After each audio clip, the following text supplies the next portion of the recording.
گھر وہی مشک بار ہوتے گئے، خلد سے ہم کنار ہوتے ہیں، ذکر سرکار کے حوالوں سے جن گھروں میں چراغ جلتے گئے۔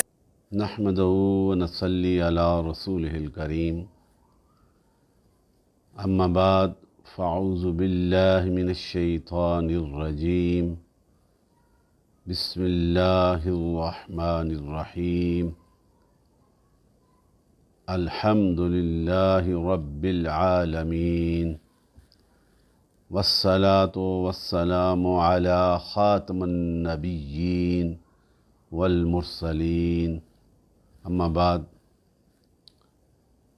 الحمدللہ، اللہ تعالیٰ کا لاکھ شکر، نبی رحمت نور مجسم، کائنات کے والی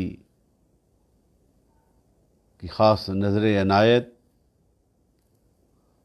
اور حضور کے در کے با وفا با ادب صحابہ کرام، اہل بیت، اولیاء کاملین کی نظر عنایت سے آج سنڈے کو پھر حسب معمول اس مختصر سے وقت میں دورانیے میں آپ کے سامنے حاضر ہوں، اور السلام علیکم ورحمۃ اللہ وبرکاتہ۔ میں تمام یاران طریقت، محبان طریقت اور حضور کے تمام دیوانوں، مستانوں، نسبت والوں کو یہ سلام دیتے ہوئے آج جس ہستی کا تذکرہ کروں گا اس مختصر سے دورانیے میں، جنہوں نے اسلام کی اشاعت میں بے پناہ خدمات اور سلطنت اسلامیہ کو بڑی طاقت اور دوام بخشا، اور عشق رسول کا وہ پہکر، ادب رسول کی وہ پہچان اور پیغام رسول کا عملی طور پہ اپنی زندگی کے آخری سانس تک مظاہرہ کرنے والا، عدل و انصاف کا ضرب المثل کا مقام رکھنے والا، میرے نبی کے خلفائے راشدین میں دوسرے نمبر پہ خلیفہ ثانی امیر المومنین حضرت عمر فاروق رضی اللہ تعالیٰ عنہ کے حوالے سے تذکرہ کیا جائے گا۔ حضور کا یہ دیوانہ مستانہ عاشق 33 سال کی عمر میں حلقہ بگوش اسلام ہوتے ہیں، اور آخری سانس تک دین حق کی بقا کی خاطر، دین کی اصل پہچان مساوات اور انصاف کی سربلندی کی خاطر نہ کسی گھر والے کی پرواہ کی، نہ باہر کی پرواہ کی، دین مصطفیٰ کی عظمت اور شان کی پرواہ کرتے ہوئے اپنی زندگی کے آخری سانس تک قائم و دائم رہنے والے سیدنا حضرت عمر فاروق، جن کا قبیلہ قریش اور اس کی شاخ عدی سے ان کا تعلق، حضرت عمر فاروق کے والد عمر بن خطاب، سید عمر فاروق رضی اللہ تعالیٰ عنہ نے حضور کی تمام غزوات میں جو اسلام کی بقا کے لیے جنگیں لڑی گئیں، ان تمام میں شمولیت اختیار فرمائی، اور غزوہ بدر میں آپ نے بڑا کمال معرکہ کیا۔ سیدنا عمر فاروق جب آپ اسلام کے دائرے میں داخل ہوئے، 33 سال کی عمر تھی آپ کی اس وقت، اور حضور کے نور والے ہاتھ اٹھے تھے، اللہ کی بارگاہ میں یہ دعا کی تھی۔ آپ طویل القامت بھی تھے، بڑے قد والے اور سرخ چہرہ مبارک، تو آپ نے اللہ کی بارگاہ میں یہ دعا کی تھی، اور یہ دعا کا مرکز سیدنا حضرت عمر فاروق ہی تھے، اور اللہ نے پھر ان کی دعا کو قبول فرمایا۔ جب حلقہ بگوش اسلام ہوئے تو پہلی بار بلند آواز سے کعبہ کی سرزمین پر اللہ اکبر کی صدا بلند ہوئی، یہ بھی تاریخ میں لکھا گیا ہے۔ اور آپ کے حلقہ بگوش اسلام ہونے کی نسبت سے آپ کے دل میں وہ محبت تھی جو تلوار نکال کے حضور کو توبہ نعوذ باللہ ختم کرنے کے لیے نکلی تھی، جب حق کا پیغام ان کے سینے میں پیوست ہو گیا اور در رسول پہ اپنے سر اور گردن کو جھکا لیا، پھر وہ تلوار آخری سانس تک اسلام کی بقا، عدل و انصاف کی بقا اور عظمت اسلام کی بقا اور محبت رسول کے لیے ہمیشہ سرگرم عمل اور سرور پیکر سرگرم عمل رہی۔ میدان عمل میں عملی طور پر اس چیز کا مظاہرہ فرما کے سیدنا حضرت عمر فاروق نے ایک ضرب المثل قائم کر دی، اور آپ دوسرے خلیفہ راشد ہیں۔ سیدنا حضرت عمر فاروق کا یہ مقام کہ حضرت سیدنا ابو بکر رضی اللہ تعالیٰ عنہ نے اپنی آخری زندگی کے آخری لمحوں میں آپ کو اپنا جانشین مقرر فرمایا، اور پھر 10 سال 6 ماہ اور 4 دن حضور کے اس پیغام کی خاطر خلافت پہ قائم رہے، اور آخری 26 ذی الحجہ کو آپ کو شہادت ابو لولو فیروز ابو لولو مجوسی نے زیر آلودہ خنجر سے فجر کی نماز کے وقت 3 وار کر کے آپ پہ جو کیا، اور پھر 1 محرم کو آپ کی شہادت ہوئی۔ یہ مختصر سا خاکہ آپ کی نظر کیا میں نے۔ سیدنا حضرت عمر فاروق اعظم ہیں، یہ اسکندر اعظم کی تحقیق جو کرتے ہیں بڑے بڑے رائٹر ویسٹرن کے، اور جب وہ یہ کہتے ہیں کہ اسکندر اعظم، اسکندر دی گریٹ، لیکن حقیقت کی نظر سے اگر دیکھا جائے میرے دوستو، جنہوں نے تحقیق کی ہے علم کی، تو اس کائنات میں اگر کوئی فاروق اعظم جیسا جرنیل کوئی نہیں، فاروق اعظم جیسا خلیفۃ الرسول کوئی نہیں، فاروق اعظم رضی اللہ تعالیٰ عنہ جیسا عدل و انصاف کا بول بالا کرنے والا، تقوی اور پرہیزگاری کرنے والا کوئی نہیں۔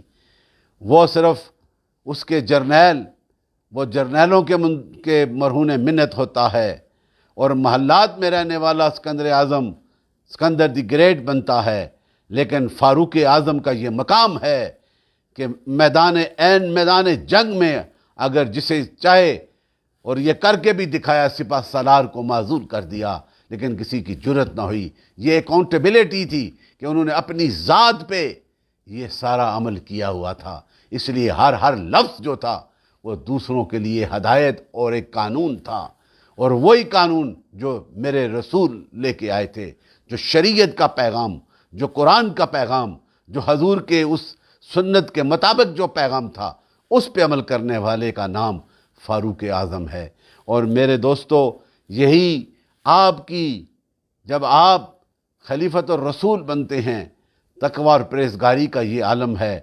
جب آخری سانس ہوتی ہے تو مقروض ہوتے ہیں، لباس 25 لاکھ مربع میل کا حاکم ہو کر بھی کپڑوں پہ پیوند لگے ہوتے ہیں۔ یہ ہے تقوی، خودداری، غنا کا عالم کہ سیدنا عمر فاروق نے اس مال غنیمت سے اتنا ہی مال لیا جو اپنے کھانے تک محدود ہو، جس طرح کہ سیدنا ابو بکر صدیق نے کیا، اور باقی سارا مال جو ہے وہ دین اسلام کی پرچار اور اشاعت کے لیے، بلکہ اپنا مال بھی ابتدائی طور میں اسلام کی عظمت اور اشاعت کے لیے قربان کر دیا، اور آخری جب سفر تھا تو مقروض تھے۔ یہ وہ کمال ہے۔ اور ایک دفعہ رومی ایمبیسڈر آتا ہے، اور وہ آ کے مدینہ الرسول میں آ کے پوچھتا ہے کہ تمہارا بادشاہ کہاں ہے؟ یہ تاریخ میں لکھا ہے، میں آپ کی نظر کر رہا ہوں۔ تو جو حضور کے غلام اصحابہ تابعین وہ جو موجود تھے اس وقت، انہوں نے کہا ہمارے ہاں کوئی بادشاہ نہیں، ایک خلیفہ ہے، رسول کا غلام ہے، وہ کہیں یا مسجد نبوی میں ہوگا یا مدینے کی کسی گلیوں میں ہوگا۔ جب جا کے دیکھا، کہا کہ یا تو مسجد کی جو سیڑھیاں ہیں اس پہ لیٹا ہوگا یا کسی دیوار کے سائے میں ریت پہ لیٹا ہوگا۔ یہ بات سن کر اس کے اندر حیرانگی پیدا ہوئی، اور جب یہی عالم دیکھا کہ یہی وہ عالم ہے کہ وہ نہ اس کے محلات ہیں نہ اس کے پہرے دار ہیں، کبھی مسجد نبوی میں، کبھی ریت پہ لیٹ کے، پتھر کے سرانے پہ لیٹ کے دین مصطفیٰ کی عظمت کا پرچار کرنے والا، تو اس نے لکھنے پہ یہ مجبور ہو گیا کہ واقعتاً یہی وہ لوگ ہیں جن کے اعمال اتنے کامل ہیں، اور یہی وہ لوگ ہیں جو یہاں سے لے کے دور تک 25,000 مربع میل پر حکومت کرنے کے لائق ہیں، جن کے اندر جن کی اپنی ذات جو ہے وہ اللہ کے دین کے مطابق گزرتی ہے، اس لیے انہیں کوئی نہ خوف نہ ڈر ہوتا ہے۔ اور ہمارے بادشاہ محلات میں ہزاروں اور سینکڑوں کے پہرے داروں کے میں اور مخمل اور شنیل اور آرام کے بستروں پہ بھی انہیں نیند نہیں آتی، یہ ریت پہ بھی لیٹ جاتے ہیں۔ یہ وہ بندے جو اللہ کی رضا کی خاطر اپنی زندگی بسر کرتے ہیں، انہیں یہ انعام اور قوتیں عطا میرا رب عطا کرتا ہے۔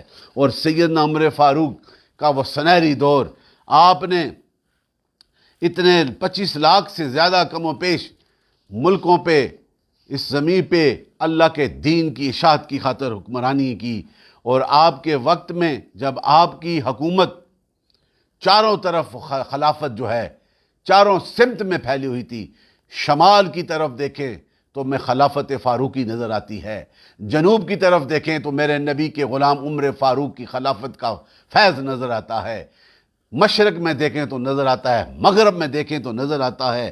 اگر میں اسے تھوڑا سا ایکسپلین کر دوں کہ آپ مشرق کی طرف دیکھیں تو افغانستان، ترکمانستان، مکران، اور شمال میں دیکھیں تو پھر آذربائیجان اور اناطولیہ اور بحر روم تک، مغرب میں دیکھیں تو مصر اور بلاد النوریہ تک اور سوڈان تک، اور جنوب میں دیکھیں تو بحر عرب تک یہ پھیلی ہوئی سلطنت، اور مدینے میں ان گلیوں میں سفر کرنے والا سیدنا عمر فاروق کا ایسا دبدبا رعب ہے کہ بحر روم پہ بیٹھنے والا مسلمان بھی وہ عمل کرنے سے ڈرتا ہے جس سے اللہ کے دین کا انحراف ہو جائے۔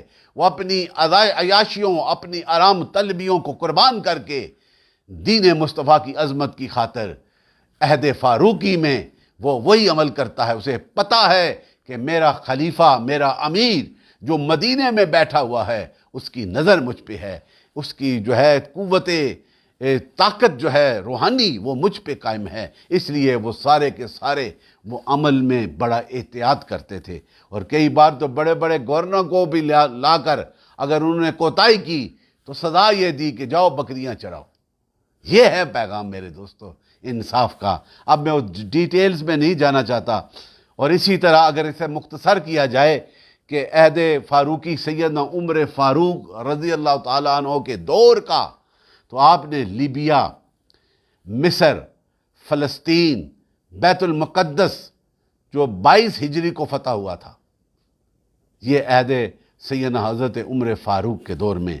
پھر شام، اردن، لبنان، عراق، ایران، افغانستان، سعودی عربیہ کی سلطنت جو ہے، پھر عمان، قطر، امارات، عربیہ، یمن، عدن، پاکستانی حصہ بلوچستان کا، روسی آذربائیجان، مشرقی جنوبی ترکی، روسی Tajikistan, Uzbekistan, Turkmenistan, Kuwait, Bahrain, Sudan کا شمالی حصہ، یہ ساری بڑی سلطنت جو اب کتنے ملکوں میں تقسیم ہو چکی ہے، اس وقت ایک خلیفہ سیدنا عمر فاروق مدینۃ الرسول میں رہ کر ان پہ حکمرانی کر کے انہیں عدل و انصاف کا پیغام دیتا تھا۔ یہ شان تھی میرے دوستو۔ آپ دیکھ لیں کتنی centuries ago, after the physical departure of our beloved prophet سیدنا محمد صلی اللہ علیہ وسلم، when سیدنا حضرت عمر فاروق became the second Khalifa of Prophet Muhammad صلی اللہ علیہ وسلم, he ruled more than 25,000 square miles. Can you imagine? Due to the great spirit of Islam, with the great love of the Sayyidina Muhammad sallallahu alaihi wasallam. اس محبت کے ساتھ انہوں نے اس دین کی بقا کی خاطر اپنی آخری سانس تک میرے نبی کے وفادار رہے. اور سیدنا عمر فاروق نے اپنے دور میں اور بڑی بڑی اصلاحات فرمائیں، حکومت کرنے کا طریقہ، عدل و انصاف کا، اور پھر جو وظیفے جو عورت جو ہے پریگننٹ ہو جاتی ہے، جو آج کل جو میٹرنٹی انگلینڈ میں جو قانون رائج ہے، لیو پہ جاتے ہیں، یہ اس وقت سیدنا عمر فاروق نے اپنے دور خلافت میں فرمایا.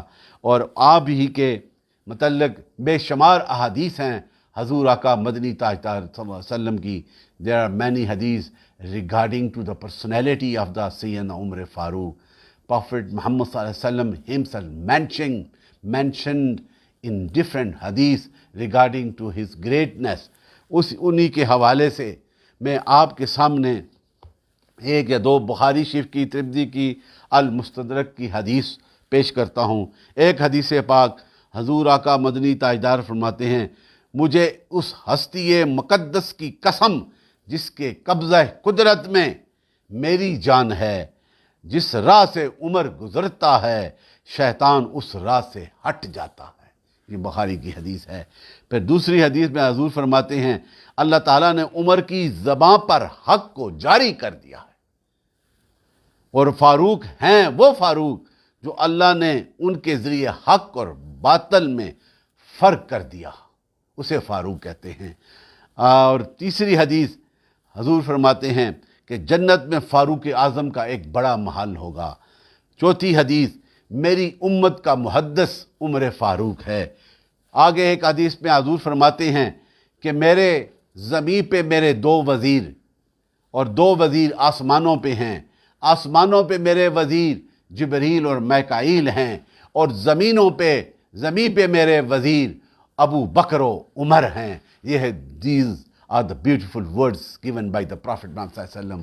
اور آج اس کی حقیقت ہے جو ساری زندگی حضور کی غلامی میں رہ کر، حضور کے ساتھ غزوات میں شامل ہو کر، اس پہ دین حق کے پیغام کی اشاعت کی خاطر اپنی جانیں جنہوں نے دی. جس طرح سرکار نے کہا کہ زمین پہ میرے دو وزیر ابو بکر و عمر ہیں، آج بھی گنبد خضرا میں حضور کے قرب کے جلووں میں آرام کر رہے ہیں. یہ ریالٹی ہے. اور آپ کے دور خلافت میں جو آپ کے سب سے قریبی پرسنل ایڈوائزر، جسے آج وزیر اعظم بھی کہہ سکتے ہیں، زیادہ قریب، وہ سیدنا حضرت علی شیر خدا تھے. آپ کی مشاورت سے جو بھی کوئی نیا کام یا کوئی سلسلہ، کوئی غزوات کوئی جنگوں میں شامل ہونا، یا کسی معاملے میں بھی جو دین کے حوالے سے اس کی اصلاح کے لیے، مشاورت کے لیے حضرت علی شیر خدا جو انتہائی آپ کے قریب تھے. اور اسی کے حوالے سے آپ نے ایک بڑی خوبصورت that was a beautiful statement of the سیدنا حضرت عمر فاروق رضی اللہ تعالیٰ عنہ. آپ فرماتے ہیں 3 چیزوں سے محبت بڑھتی ہے. ایک کہ مجلس میں اگر کوئی آئے تو اسے جگہ دی جائے. دوسرا یہ کہ اسے پیار سے سلام کیا جائے اور اسے اچھے نام سے پکارا جائے. ان عمل سے آپ کی ان میں محبت بڑھے گی. یہ کتنی خوبصورت اس جلیل القدر صحابی رسول کا یہ اعلان ہے. اور آپ کے اس برڈز آئی ویو اگر کریں آپ کے خلافت کے حوالے سے، یہ میں نے کچھ لکھ کے رکھے ہیں، میں وہی آپ کی نظر کرنا چاہتا ہوں. آپ کی بعثت جو ہے وہ 6 جو ہے اسلام قبول کیا آپ نے. بعثت نبوی آپ کی 33 سال کی عمر تھی اس وقت. اور 1 ہجری کو جب ہجرت ہوئی تھی اس وقت آپ نے ہجرت مدینہ فرمائی. سن 2 ہجری میں غزوہ بدر میں آپ نے شرکت فرمائی. سن 3 ہجری میں حضرت عمر نے اپنی بیٹی حضرت حفصہ کو پیغمبر اسلام کے عقد میں دیا اور غزوہ احد میں شرکت فرمائی. سن 4 ہجری میں حضرت عمر فاروق اہما پر خواتین کے لیے پردے کا حکم جاری ہوا اور پھر حکم الہی بھی آیا. اور 5 ہجری میں غزوہ خندق میں شرکت فرمائی. 6 ہجری میں رسول پاک کے سفیر بن گئے. 7 ہجری میں صلح حدیبیہ کے دوران موجودگی میں غزوہ خیبر میں شرکت فرمائی، 8 ہجری میں فتح مکہ میں شرکت فرمائی، 9 ہجری میں مسلمانوں کے پہلے سفر حج میں شرکت فرمائی، 13 ہجری میں غزوہ خلافت حضرت عمر فاروق کی خلافت کا آغاز ہوا حضرت ابو بکر کے وصال کے بعد، اور پھر 24 جمادی الثانی لشکر اسلام کی عراق،